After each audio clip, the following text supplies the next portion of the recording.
Welcome back on the AM show. We get into our big stories, but today I took a sip of water early, and that's why I'm going to be telling you about Awake purified drinking water. It's purified water treated through a strict purification process to ensure that every bottle on the market refreshes you better. And guess what? They have the perfect sizes for everybody. If you're thinking of the kids, 330 milliliters for them, fitted into their little backpacks, and they are good to go. If you want more, 500 milliliters, 750 milliliters, and 1.5 liters for those who are heavy drinkers. But maybe like Kojo Poku and like maybe Dr. Osae-Kwapong, you're looking at something for your office or your home. You could go for their 19-liter jar bottles, and that will be ideal to suit your home or office purposes. So all you need to do now is stay awake with Awake Purified Drinking Water. Also remember, this is another quality product by the Kasapreko Company Limited, and very heartwarming. For every bottle you make a purchase of, they make a donation to the National Cardiothoracic Center. You know, heart disease and how costly it is. Most people can't afford it. By purchasing Awake Purified Drinking Water, you give hope to the hopeless. This advert, of course, is FDA approved. And we get into our big stories. The very first one we're going to cut incisively into, as you can see right behind me. 10 aspirants of the NPP, the New Patriotic Party, what should have been the National Patriotic Party, the real name that was proffered, but there was a slip, and then it was made the New Patriotic Party. They have cleared 10 people to contest the flag-bearer race, if you like, of the party. The question is, where do they go from here? There were concerns that some of them would not make the cut based on this or that situation. Well, we're going to be examining all the surrounding matters with our guests. We have Kojo Osae-Kwapong. Now, let me just make this clear. We attempted reaching some of the other aspirants, so no one gets it twisted, and many of them were neither willing to speak nor willing to allow their representatives, their spokespeople, to speak on their behalf. So I just had to clarify that so you don't think we're focusing on one side. So Kojo Osae-Kwapong is an aspirant. He has also been cleared. Kojo, good morning. Good morning, Ben. How are you? I'm well. How about you? I'm very well. How is everything? As you can see, I'm back in Ashanti region, so I'm on the road trying to get some work done. Right. There's also Dr. John Osae-Kwapong. He's a CDD fellow. He also joins the conversation. Dr. Kwapong, a very good morning to you, sir. Good morning to you, too. All right. So let me start with you, Kojo. You have been cleared, and I have heard you react to some of these matters before, but I'll rehash them. Some said you wouldn't make the cut, and you have said them yourself, that you wouldn't have the money to purchase forms, you wouldn't be able to file, you wouldn't get people to sign off for you, that you wouldn't, once the vetting stage gets there, you will not be able to answer the questions properly. You've made it through. There were similar concerns about other candidates as well. They have also made it through. Did it surprise you that all of you made it through? Not at all. I have always said, and I think the process, if you are part of the internal process, the vetting was not to shortlist anyone. The vetting was to just assess, because there is a qualifying criteria which anybody who is part of this has to now look and assess themselves if they qualify. And I think based on the qualifying criteria, the vetting committee had some very tough questions for everybody. But I think, look, you will not get this far if you don't think you can answer tough questions. You are trying to be leader of the nation, and you are trying to lead the party. So I think I'm not surprised that we made it through, because the 10 people are people who can stand on their own in any case, in any form or weather.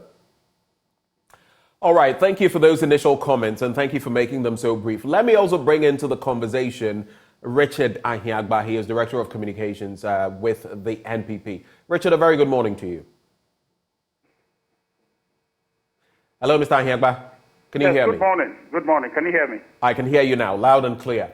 Okay. Your party has vetted and cleared 10 aspirants. The thinking was that some of them would fall by the way, like in that parable by Jesus in the Bible, where some seeds were scattered along the way and they were scorched. But they have all made it through. The question has been asked, though, about whether this was more about ensuring the stability, the unity of the party, and so letting the people go through, and whether everybody qualified on the basis of pure merit. What will you say? Yes, Evans, thank you very much. This is Benjamin you're interacting with. Benjamin, interesting. You sound very much like Evans. Okay, well, thank you, Ben. What I would suggest, rather than the parable, is that all these 10 individuals were found to have qualified per our party constitution and the national constitution. You know, the vetting takes into account those primary considerations, whether or not the individual can go through as ultimately as a presidential candidate on the party's ticket. So they met, all of them have met that minimum threshold. And also the vetting committee's work is not to reduce the number necessarily, but is to vet, one, the suitability of the individuals, their vision, and their membership track record, if they're in good standing. And I think at the end of the vetting committee consideration, all 10 have met all those considerations. So I think that it's an exciting time for us, and it's a testament to the leadership of the party's commitment to ensure that there is an even playing field for all participants, so that the determination of who leads us is the prerogative of our party delegates, and I think that we're on track to achieving that. So I congratulate all 10 aspirants at this point, and wish them well in the next stage that we're entering. I think on the 26th of August, the party will be constituting a special delegate election to screen the numbers down to 5. In that process, what we're looking at is that the top 5 highest vote scorers will be the ones who are presented to the bigger Congress for our party delegates to choose to represent the party in the 2024 general election. I get the point you're making, and purely reflective, but I have to ask, you know, all of this is coming up because some members of your own party had suggested that the vetting system would whittle down the numbers to likely 5. It's not external. It was actually internal. Some members of your party started with that rhetoric, and that was what got people thinking maybe the vetting committee would whittle down the numbers. So now that all of these gentlemen have qualified, what is next? They are going to interact with the Council of Elders. The super delegates will vote on them. And then what?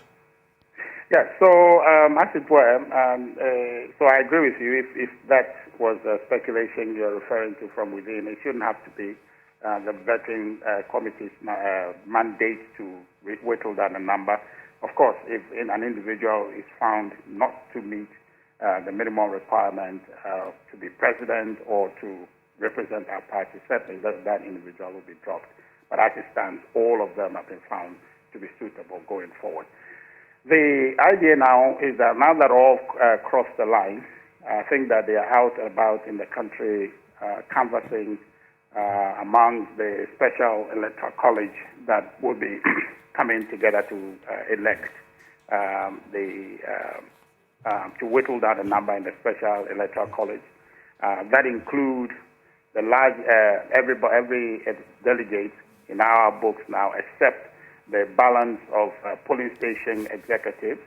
They will not be part of that, and then the constituency executives, except the constituency chairman, regional executives, national executives, representatives from the wings of the party, representatives from our external branches, to be able to participate in the reps from the National Council, the regional representatives. And so it's a limited company. I think altogether about 900 college of electors will be in that pool to select the top 5. And I think that the candidates are now going around trying to appeal to them with their messages to ensure that they go through this first hurdle and then be presented in the November 4th Congress for consideration as the lead candidate or the aspirant, the flag bearer for the New Patriotic Party. So right now, what I understand the candidates are doing is appealing to this electoral college, special electoral college voters to consider them the most suitable for the position of flag bearer for the new patriotic. So that is going to whittle the number down to 5. Yes. So yes, and this will be in August 26th. Specifically, this exercise will be conducted. Considerations are going back and forth on how the best way to organize it so it is efficient and it is done timely, so that there will be some more or less, if you like, agreement on how it can be done, so that everybody has confidence in it. So the considerations. There hasn't been anything set in stone. I'm pretty sure there will be, in a couple of days, National Council will consider the ultimate format to conduct these 26th August electoral college elections. My final bit to you, before you give any parting comments. The General Secretary of your party, Justin Frimpong-Kodia, has made mention of the fact that he expects these aspirants to comport themselves in a certain manner. What would your expectations be as a party in terms of how you expect these 10 to conduct themselves between now and November, when your party chooses a flag bearer? I mean, we've seen so many things.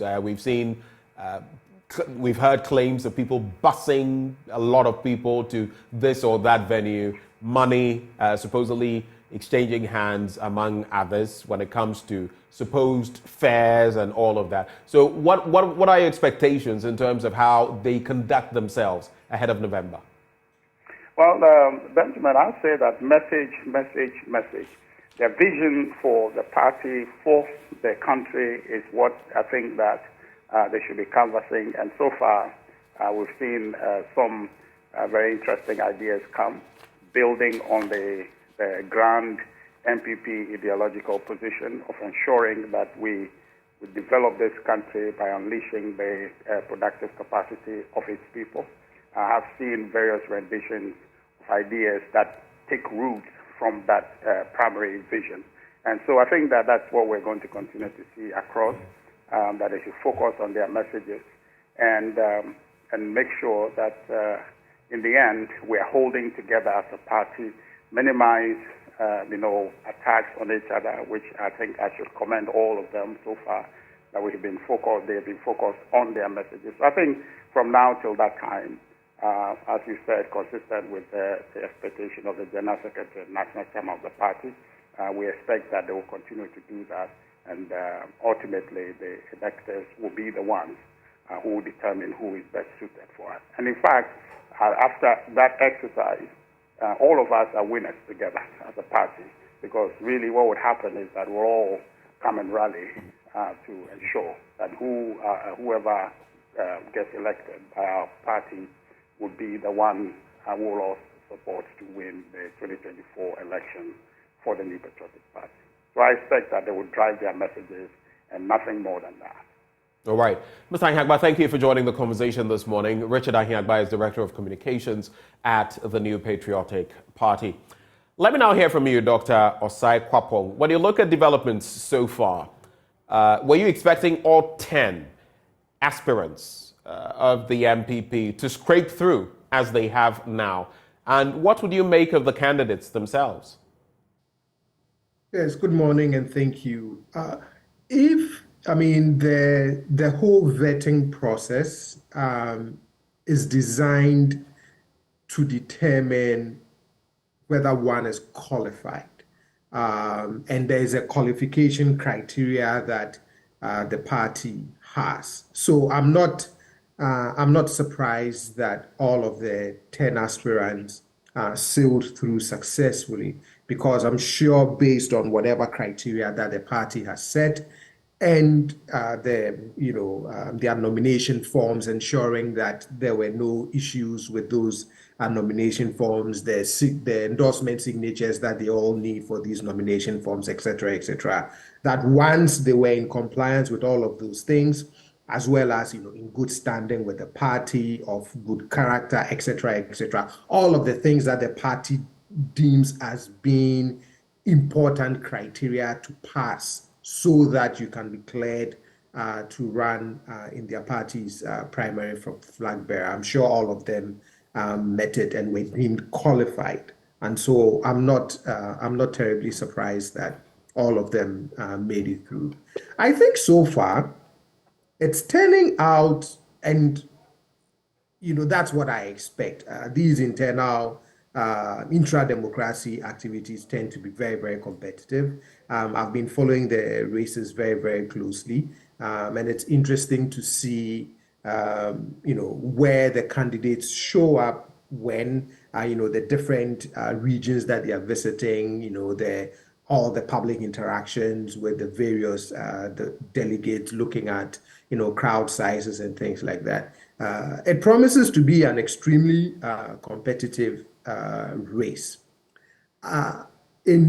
From my observation, it appears to me that it's a three-way horse race, right? There are some three particular candidates that I'm thinking would come in the top three on August 26th. But as they always say, fear delegates. And so I think we'll wait to see what happens on August 26th. But those are my initial observations. And I think I've said over and over again that my hunch is that Dr. Bawumia, the vice president, will pull this off, because it looks like the establishment and key establishment voices are really rallying behind him. Let me come to you, Kojopoku. So, as has been mentioned, you are going to face the special electoral college. Of course, you will meet that national council of your party. You pulled through the vetting stage. What are your expectations? What are you looking forward to as the process continues ahead of August the 6th? Well, we are not meeting the National Council. The National Council will deliberate on the report of the vetting committee. The vetting committee is a standing committee of the National Council. So they present their report through the General Secretary of the party, through the steering committee, to the National Council. So we are not meeting the National Council. We have already met the Council of Elders, which was just an interaction between all the aspirants and the National Council. But let me say something quickly about what the gentleman on the other side said. When you say the gentleman on the other side, you're referring to the Director of Communications, or are you referring to Dr. Osae-Kwapong? Yes, what doctor said. Look, it's not a three-horse race, and I don't know where everybody is getting this three-horse race thing is coming from.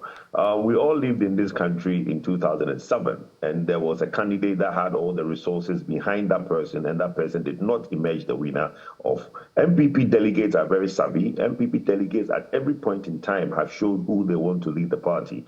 Yes, everybody is entitled to their conclusion to think that what is going on. Some delegates have also shown that they can be bought, that their conscience can be bought. You know that? Well, that's fine. But when it comes to being bought, that means it's going to be an auction. The best person with the money will win. Let's leave it as that. Are you afraid that could happen?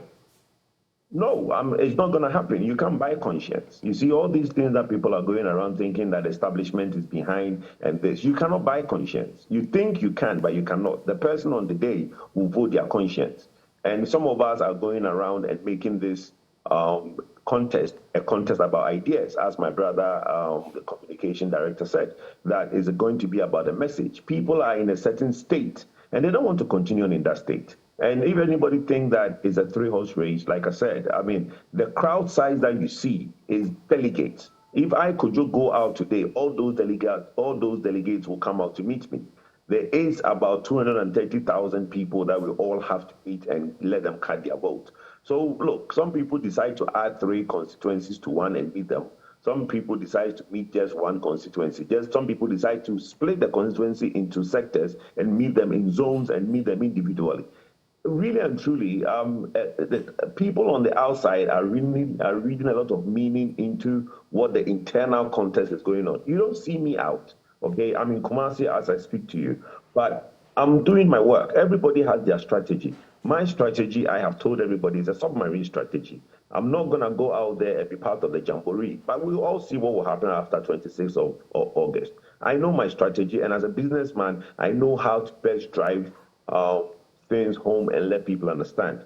I think that closer to the people, meeting people individually, talking to them is what will solve the problem, not the jamboree where when the person leaves, the person didn't even remember what you said on the microphone. So look, like I like to reaffirm, this is not a three-horse race. Let's not anybody keep it. So you disagree vehemently with Dr. Osae-Kwapong when he says that for him, he feels Dr. Bawumia will be the one to get the nod, that he has an edge. That's his opinion. I mean, edge, yes. The edge because, look, as he rightfully said, the establishment, he thinks the establishment is behind him. That's fine. That's his opinion. But what I'm saying is that I don't think that anybody should conclude that it's a three-horse race. It's not. All right, so your expectations, you believe Kojo Nsafwa-Poku will be flag bearer of the NPP? Just to wrap it up. 100%. 100%. 100%. Look, let me tell you something. If anybody has a message among the 10, I think I'm the one with the message. Look, for the past 1 year, I listened to Kwabena Osae-Kwapong the other day. He had quite a message.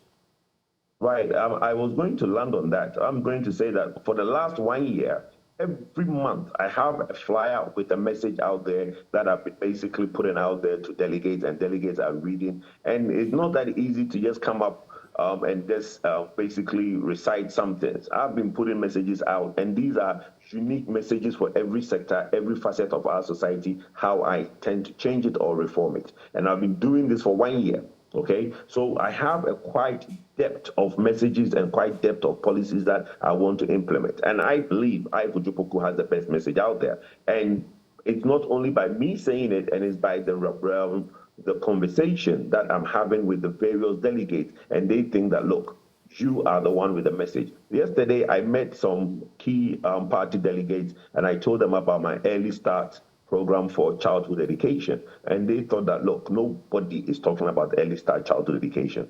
Okay, so look, like I said, this race is not a dash. It's not 100 meters. It's not even a 200 meters. Okay, it is a 10,000 meters. And if you ever went to the Intako or Superzo, when 10,000 meters starts, everybody goes on break. By the time you come back, the guy that was leading in the first 10 laps is not the one that will lead in the last 15 laps. So let's not take this thing as a dash. It's not. All right, the race is not for the swift. I guess that's what you're saying. I'll take your reflections on same and your final words, Dr. Osae-Kwapong. Well, I mean, I understand. I understand that messaging is important. I understand that delegates have a conscience. But at the same time, I think we've also, over the years, come to see the kinds of things that go into intra-party democracy, these primaries. And so, yes, it's not going to be one particular thing that will define the outcome, right? Messaging alone would not win you the flag bearership. There were other things that would all converge to either win or not win you the flag bearership. But like I keep saying, for me, in observing the parties, in observing the party's politics, the people I've had a chance to talk to, the things I read about, etc., I will be very surprised if ultimately and anything can happen in politics, but I will be very surprised if the vice president does not pull this thing off. I'll be very, very surprised. Thank you very much, gentlemen, for joining the conversation. But stay with us, Dr. Osae-Kwapong. You stay with us for the next conversation. Kojo Poku, I wish you the best on the campaign trail, sir. My brother, it's always lovely speaking to you, Ben. And I wish you guys good luck. And thanks for the doctor for clarifying that. But he will be surprised, and that much I can assure him. But have a lovely day, and you guys should have a lovely time in Accra. We'll talk later. All right. That is Kojo Nsafwa-Poku there joining the conversation.